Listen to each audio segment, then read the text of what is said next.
Have you ever seen a dream so big that it turned into a nightmare? That's what happened in Montreal back in 1976.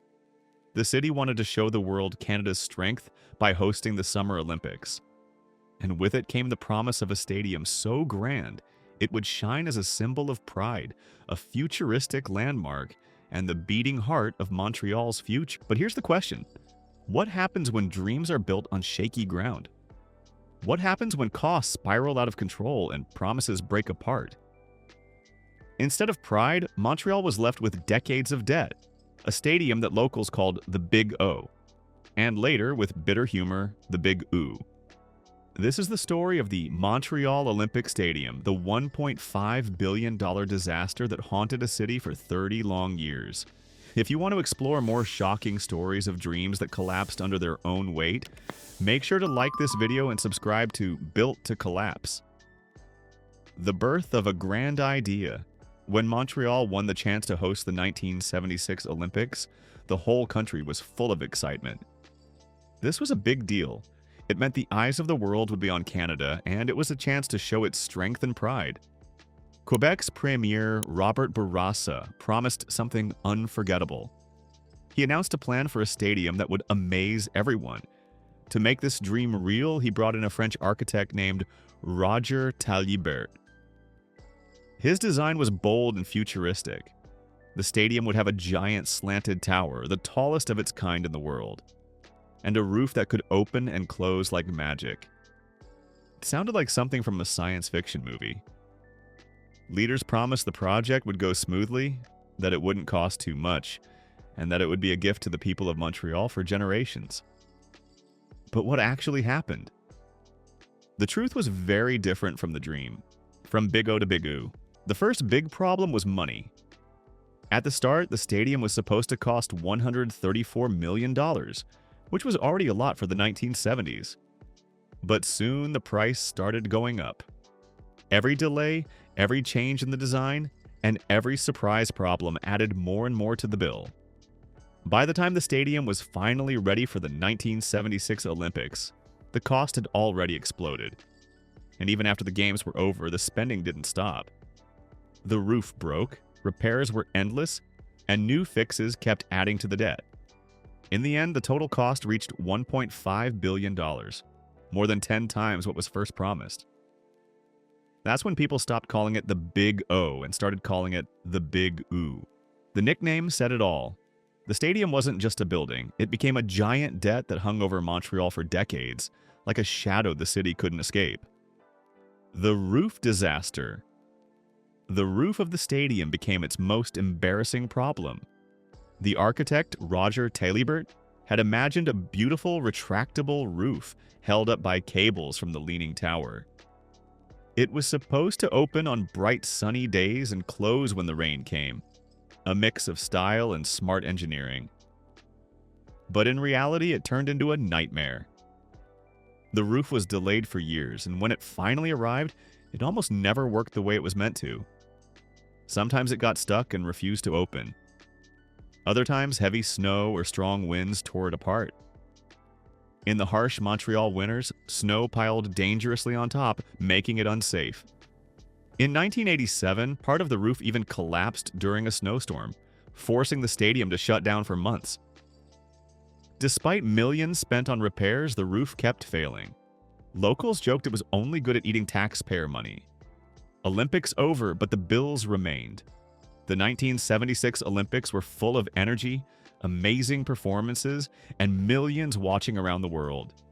For a brief moment, Montreal was the center of attention. But once the closing ceremony ended, the excitement disappeared, and the city was left with something far less glamorous: debt. Many Olympic cities before had struggled with costs, but Montreal's case was one of the worst. The stadium, instead of being a proud landmark, became a painful reminder of wasted money and broken promises. The debt kept growing as more repairs and upkeep were needed year after year. To make it useful, the city hoped sports teams and events would bring in money. The Montreal Expos played there, but low attendance never came close to paying the bills. Concerts and shows were held too, but nothing worked. The stadium's reputation shifted from Olympic glory to financial disaster. Taxpayers paid the price. For the people of Montreal, the Olympic Stadium stopped being a dream and quickly turned into a heavy weight. Instead of pride, it brought frustration. Year after year, taxpayers watched their hard-earned money vanish into paying for what locals called the Big Oo. Imagine paying for something you never asked for, and worse, something that didn't even work the way it was supposed to. That's exactly what life felt like for Montrealers. Families were paying bills at home while also paying for a stadium that leaked, cracked, and constantly needed fixing. The debt stayed for decades, draining money that could have been used for schools, hospitals, or better services. It wasn't until 2006, 30 years after the Games, that the debt was finally gone. By then, an entire generation had grown up, worked, and raised families under the shadow of a debt they didn't choose. A true burden disguised as progress. A stadium without a purpose. After the Olympics ended, one of the biggest challenges was figuring out what to do with Montreal Stadium. At first, it seemed like it could still have a purpose. The Montreal Expos played there until 2004, and from time to time, concerts, soccer matches, and special events brought people in. But it never lived up to the big promises of becoming a lively, everyday hub for the city. Instead, the problems kept piling up. The roof leaked, repairs were constant, and the costs of simply keeping the place open were huge. Each year, taxpayers saw more money going into a stadium that no longer felt useful. Instead of being a proud landmark, it slowly turned into a reminder of broken promises and wasted potential. Over time, the stadium became known less for its events and more as a symbol of failure, a costly dream that Montreal never fully recovered from. Engineering hubris versus reality. The Montreal Olympic Stadium is often seen as a warning about what happens when ambition outruns reality. Architect Roger Taillibert dreamed big, and his design was striking, futuristic, bold, and unlike anything else in North America. The massive tower, the slanted lines, and the retractable roof were meant to make the stadium a global icon. But while it looked beautiful on paper, the practical side was ignored. The roof, for example, wasn't built to survive Montreal's heavy snow and harsh winters. The tilted tower added huge costs and made construction more complex than anyone expected. In chasing a vision of modern beauty, simple but important questions were overlooked. Could it actually be built on time? Could it stand strong against Canadian weather? Could the city afford to keep it running? Sadly, the answers turned out to be no. What was meant to inspire instead became a lasting lesson in overreach. The Olympics curse. Montreal's story is part of a bigger problem people now call the Olympics curse. Cities dream of hosting the Games, hoping for profit, global attention, and a legacy of pride.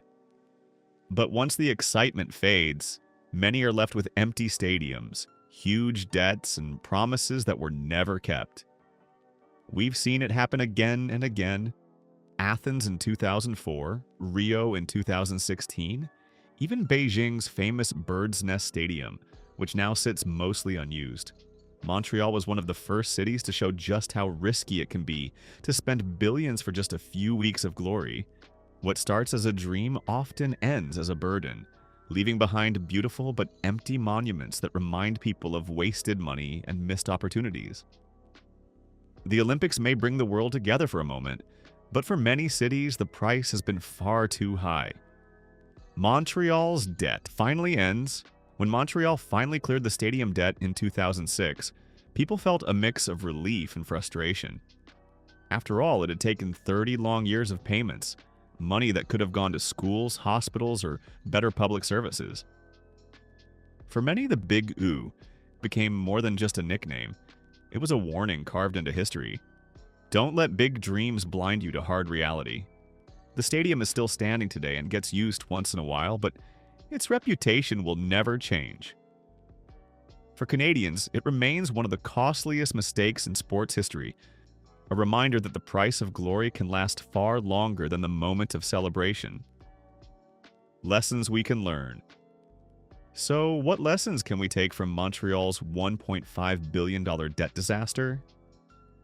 First, big dreams need honest planning. It's easy to get people excited about a grand vision, but if the budget and timeline aren't realistic, trouble is sure to follow. Second, design must respect the environment. Building a retractable roof in a city famous for heavy snow was a risky gamble, and the results made that clear. Third, hosting the Olympics almost never pays off financially. The excitement fades quickly, but the debt can haunt a city for decades. And finally, leaders must be responsible and transparent. The people of Montreal deserved honesty, but instead they were left with a financial burden that lasted 30 years. The Montreal Olympic Stadium was built to be Canada's shining crown jewel. But instead of glory, it became a story of debt, broken promises, and engineering mistakes. Today, it doesn't stand as a celebration of success. It stands as a warning. A warning about what happens when pride and ambition come before planning and people. The Big O became the Big Oo, and its legacy reminds us of a hard truth. Chasing dreams without counting the real cost can leave scars that last for generations. So, what do you think? Was the stadium worth it in the end, or was it just a billion-dollar mistake? And what other projects around the world do you think might be the next Big Oo? If you enjoyed this story and want to explore more about the rise and fall of big ideas, make sure to subscribe to Built to Collapse and hit the like button. It really helps us keep digging into these stories of ambition, failure, and the lessons they leave behind.